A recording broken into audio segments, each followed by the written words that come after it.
ඒ නිසා මතක තියාගන්න මරණාසන්න මොහොතේ පිනක් සිහිකරගන්නවා ගැන ඉතාම වැදගත්. එහෙම පිනක් සිහිවෙන්න නම් ආමන්දන්නවා ඒක ඒ වෙලාවට කරගන්න. මං ඒක කරගන්නංකු කියලා හිත හිත ඉඳල හරියන්නේ. හැම වෙලාවෙම සිහි කරන්න. මරණ සතිය වඩන්නික ඒකයි. දැන් හුස්මටිකයයි තව ටිකකින් යයි අද රෑමැරෙයි හිට උදේ යනකොට ඇදේ පණගහිල්ලයි අපි කවුරුද්දන්න. ඒ නිසා මරණ සතිය සිහිකර කර කරපු පින් සිහිකර කර බලවත් කරන්න. එහෙම බලවත් කරනකොට ආසන්න කුසලයක් හැටියට ඒ පින බලවත්තේ. දැන් නිකං හිතන්න මෙහෙම. අපි ගොඩාක් පින් කරලා ඇති. හැබැයි අපිට එක පිනක් දෙකක් තුනක් යන්තම් මතක් කරගන්න පුළුවන්. එක පාරට කලබලේ සමහර වෙලාවට කවුරු හරි කතා කර ඉන්න වෙලා එක පාට කවුරු හරි යහන ඔයා කරපු පින්කන් 10ක් කියන්න. අනි දැන්නම් ඔක්කොම් මතක නෑ කිය. ඒ මතක්කෙන් නෑ මේක පාට. දැන් අපි හිතු මං ඔබෙන් නැගිට්ටෝ ලැහුත් කරපු පින්කන් 10ක් කියන්න කිය. එක පාට මතක්කෙන්නේ. එකක් දෙකක් තුනක් කියයි.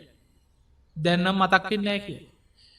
ඒ වගේ එතකොට දැන් ඔබ හොඳට වාඩි වෙලා බොහොම සංසුන් මනසකි හිත පහදවාගෙන බණහද්දිත් කරපු පින්කන්ටික ඔක්කොම ගලපගන්න බැයිනම්.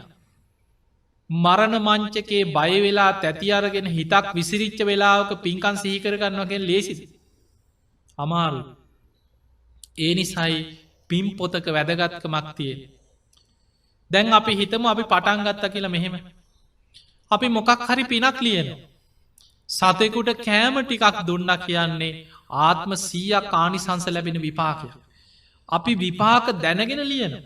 ඔයි දක්කිනා විභංග සූත්‍රය අහලා ඇති. අද මම මේ වගේ ආත්ම 100ක් ආනිසංස ලැබෙන පිනක් කරගත්තා. අපි ලියලා තියෙන. ඊළඟට බුදුන් අදින පුංචි පිනක් නෙමේ. බණක් ඇහුව කල්ප ගාන කානිසංස ලැබෙන පිනක් මේ බණහනවා කිය. ධර්මදානය පින අතර අග්‍රම පිනක්. අපි කහට හරි කෑම ටිකක් දෙනවා. අසරණ වෙච්ච කෙනෙකුට පිහිට වෙන. එක්කො ලංකාවේ කොහරි කරන පින්කමකට අපි ආධාරයක් කර. ලියල තියෙන. අපි දන්නෙම නැතුව ඔහොම පින්කන් ලියාගෙන යනකොට අවුරුද්දක් දෙකක් තුනක් යනකොට ලොකු පොතක් පින්වලින් පිරිලා. ඊට පස්ස ඔය පොත නිකං ඉන්න වෙලාවට කියෝනවා. අඩුගාන පෙරලගෙන යනවා. පොත දිහා දැක්කත් නිකම් පොත දකින කොටස් සතුටුයි. මේ මගේ පින් පොත. මගේ ජීවිතේ මං පොත් පිරෙන තරම් පින් කරගත්තා කියලා හිතෙන් නැද පොත දකිනකොට. හිතෙනවා. ඒ නිසා ඉස්සර වගේ නෙමෙයි දැන් ඔබට ඡායාරූපාරගෙන අලවන්න කොච්චර ඇද්ද ඔපේ ඔය ෆෝන් එකේ ගහගත්ත පින්තූර පින්කංගලන. ඒ නිසා ඒවා අඩුගානේ අරගෙන හරි පින් පොතක් හදාගන්න. ඒ නිසා පරණ පින්කම් දැන් මං ඔය ඊයේ පෙරේදා ඉන්න ගම අවුරුදු ගණන් ආපස්සට බලන්න පුළුවන් ඔය ෆොටෝ පින්තූර ටික.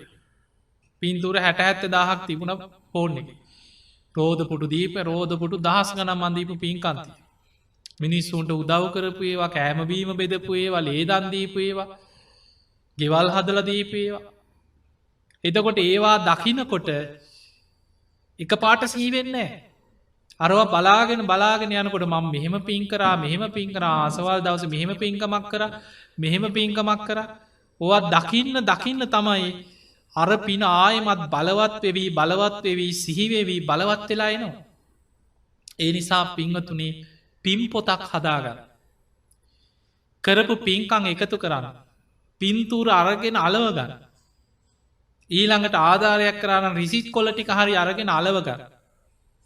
දැන් සමහර ඔබොයි සමහර අදහස් අහලා ඇති ඔය පින්කම් කරාට පස්සේ ඌවා කියවන්න ඕනේ නැහැ. අහලා තියෙනව නේද එහෙම? පිනක් කරාට පස්සේ ඕක අතෑරියට පස්සේ ඒක එච්චරයි. ඕවා හිතන්න ඕනේ නැහැ. එහෙමත් අහලා ඇති. ඒක ධර්මයේ නෙමේ මතක තියාගන්න. අපි හිතන්න හොඳ නැත්තේ මෙහෙම. අපරාධි දුන්නේ කියලා හිතනවනම් අන්න ඒකයි හිතන්න හොඳ නැත්තේ. බුදුරජාණන් වහන්සේ පෙන්නනවා දානයක් දුන්නට පස්සේ දදන් චිත්තම් පසාදීති කරපු පින ගැන හිත හිතා හිත පහදවන්නකි. මරණ මංචකයේ දක්වාම හිතන්න හිතන්න ඒ පින බලවත් වෙලා විශාල පිනක් වෙන. ඒ නිසා විශාල වසයෙන් පින් කරගන්න. ඒ කරන පින් හිත හිතා බලවත් කරන්න එහෙම බලවත් කරපු නිසා තමයි පින් පොත් තිබෙන තත් ඒ කාලෙ හිතල බලවත් කර. ඒ නිසා තමයි බත් හැන්ද පූජ කළ දිවිය ලෝකකි. උක්දණ්ඩක් පූජ කළ දිවිය ලෝකකි. සමහර වෙලාවට දංකුඩ ටිකක් පූජ කරලා ඒ දෙවිවරු විමානවත්වේ කතා කියෝනකොට අපිට පේනවා ඒ දෙවරු කියන සාමීනි මංකරේ පුංචි පෙනම්. හැබැයි මං ඒ පින හැම වෙලාවිම සිහි කරලා බලවත් කරා. මට මැරෙනකොට ඒ පින මතක් වුණා කිය. ඒ නිසා පින බලවත් කරගන්න දක්ෂවෙන්න පින් පොත එකතු කරගන්න හදාගන්නේ පොත. අපිට ඉස්සර තිබුණා. හැම බුදු කෙනෙක්ගේම දේශනාව කැටිවෙන්න ඔතන්ට. සබ්බ පාපස්හා කරන.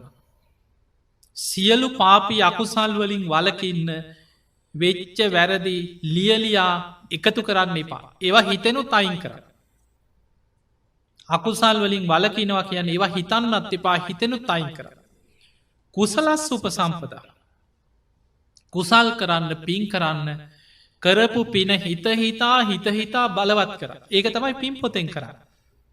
පින් කරනවා කරපු පින හිතහිතා බලවත් කරනවා සිහි කරනවා එක බලවත් කරගන්න. සචිත්ත පරියෝධපනන් තමන්ගේ හිත දමනය කරන. අකුසලේ මුදෝල කුසලේ තුළ හිත දමනය කර අකුසලේ වැඩෙන්න්න දෙන්න. කුසලයක් තුළ හිත පවත්තද. ඒ තම් බුද්ධානු ශාසන මේක තමයි හැම බුදු කෙනෙක්ගේ මනුශාසනාව හරය. ඒ නිසා ජීවිතයේ පින කියන එක රැස් කරන්න අකුසලේ සම්පූර්ණයෙන් අමතක කරන්න.